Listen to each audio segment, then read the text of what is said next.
Welcome back to WeeChats with Brilliant People. In this WeeChat, we talk to John Craigie, who's a singer, songwriter, musician. John describes music as a necessary expression and a great release.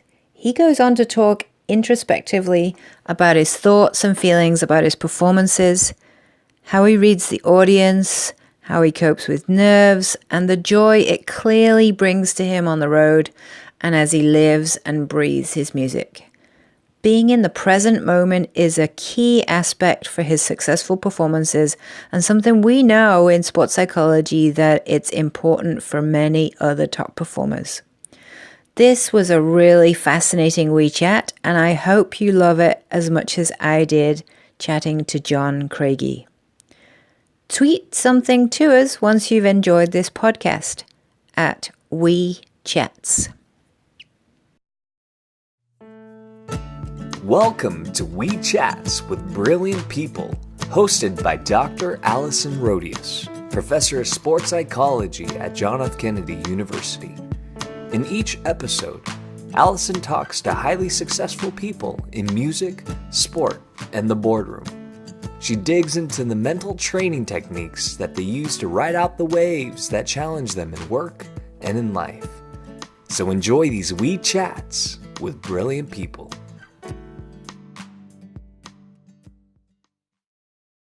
Hi everyone, welcome back to WeeChats with Brilliant People. Today I have John Craigie, who is one of my favourite musicians. Thank you. And we met recently at a music festival and I asked John if he would come and have a WeeChat. So here we are. Welcome, John. Welcome. Cup of tea, Yes. WeeChats. Very fine, if I do say so myself. Very. We're here in lovely Petaluma in California, and I'm excited to talk to John about what he does in terms of, my focus is mental preparation. You know, I'm a sports psychology professor, but I'm really I'm fascinated with all performers. Musicians really fascinate me in terms of, you got to get up on the stage, you got to do your thing in front of a lot of people, and it fascinates me in terms of how do you make yourself feel good to do that?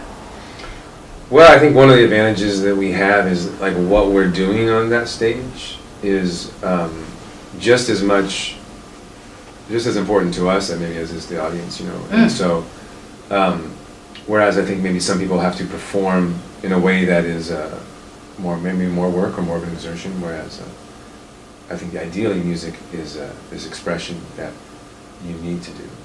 It's like necessary. And so that makes it incredibly easy if you get to that point where it is this release. Then not only is it easy, but it's sort of, like I said, necessary.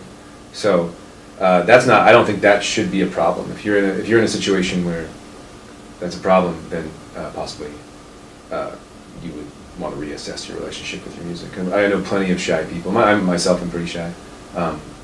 It's different, it's not the same. People think that if you're shy, going on stage would be terrifying, but it's different.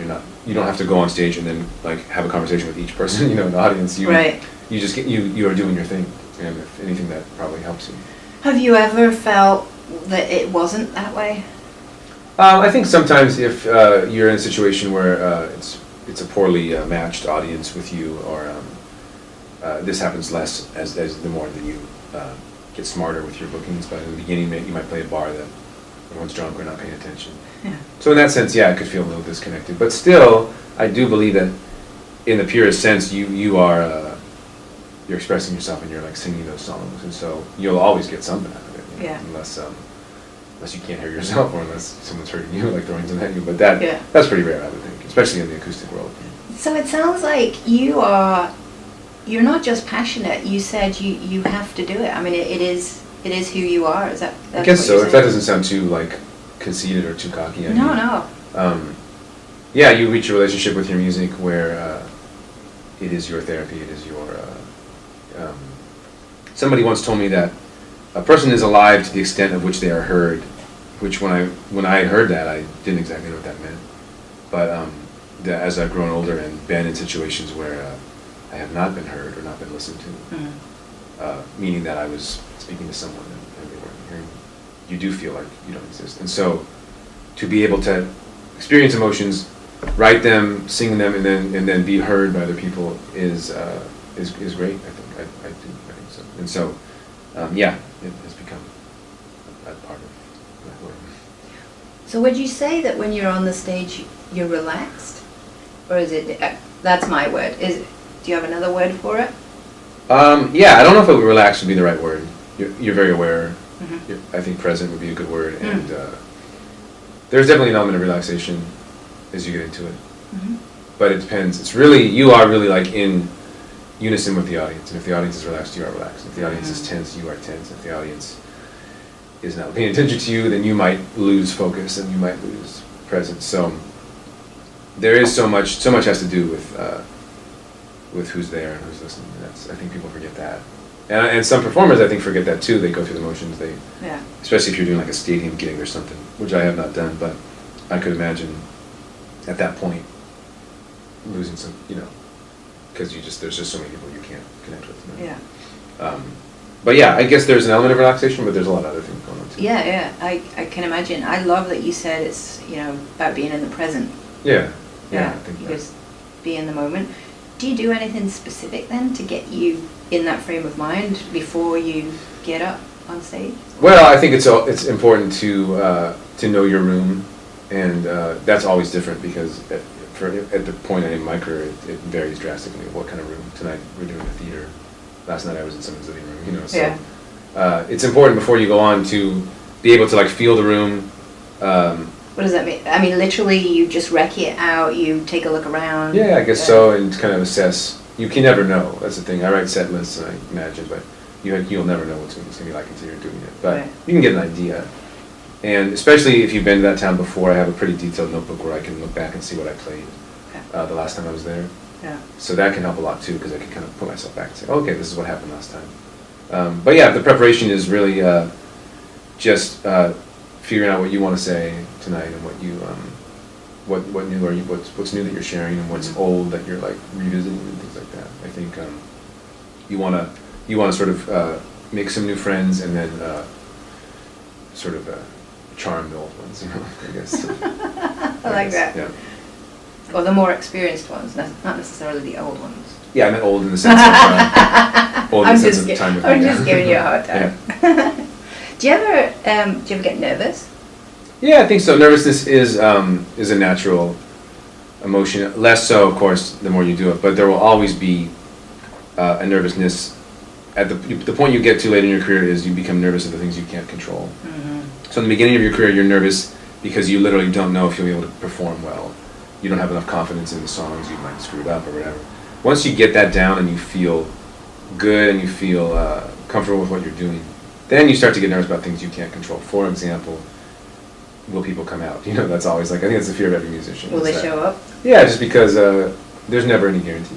The guy could even tell you that they sold every ticket. You're like, what if everyone just says, I don't feel like it? Yeah.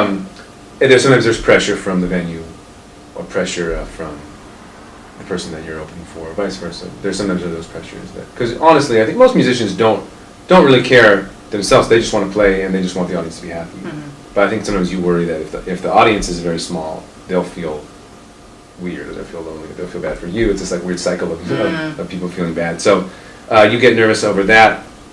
If it's a really important gig that might, like High Sierra, for example, where you saw me, that meant a lot to me. Then there was definitely an element of nervousness as I went up there, just because I really wanted it to go good, because I had worked hard to get there. But it's easy. It's a much easier nervousness at that age, at that point in your career, because it is you surrender to what you don't have control over. And as long as you have that confidence in what you're putting out there, and as long as it means a lot to you, then you have no worry about that. So once you start playing, once you get into it, there's nothing you can do. That's a really nice moment. I think those few seconds before you walk on stage, you do let go of all the things that you have no power over, and then you just focus on what you do. And so I love that you said surrender to the power of things that you don't have control over. Yeah. These are the kind of things that we say in performance and Yes. sports psychology all the time. Yeah. So that's fantastic. And Alcoholics Anonymous, and Catholic. I was raised Catholic, so that sounds like there's that prayer. What's that prayer? I don't know. The Serenity Prayer. Oh, right. Lord, Yeah, I know. grant me the something to. Yeah, and set the wisdom to know yes. what I don't know. Yes, and all you can't that. change Yeah, that. yes, That's right. Yeah. yes, So right. that resonates with me. Yeah. I'm not an alcoholic, but I suppose I'd be a good recovering alcoholic. I should try that. So did somebody, you've described quite a lot of really important, what we call mental skills. So for performance, did somebody teach you this, or did you just learn it all yourself, or had any guidance? Yeah, I'm always, I try to avoid any like phrases like self-taught or taking too much credit, because I don't think that exists. I think you obviously are learning things from other people. Nobody ever specifically sat me down and said, "This is how you do it," but you do watch other people, and you constantly are talking to other musicians, and so you kind of pick up things there. But really, I think it's not that hard. You just do it enough shows, and you just learn what works and what doesn't. And some of these things are so obvious. For example, you're nervous about who's going to come. At some point, you're going to realize I have no control. So these things come. They do come naturally after a while. And nervousness is something that everyone struggles with. So everyone's going to kind of find their way. Out of it. Have you ever got stuck with the way that you're thinking? Like you try to let go and it doesn't work? It's a good question. I don't think so.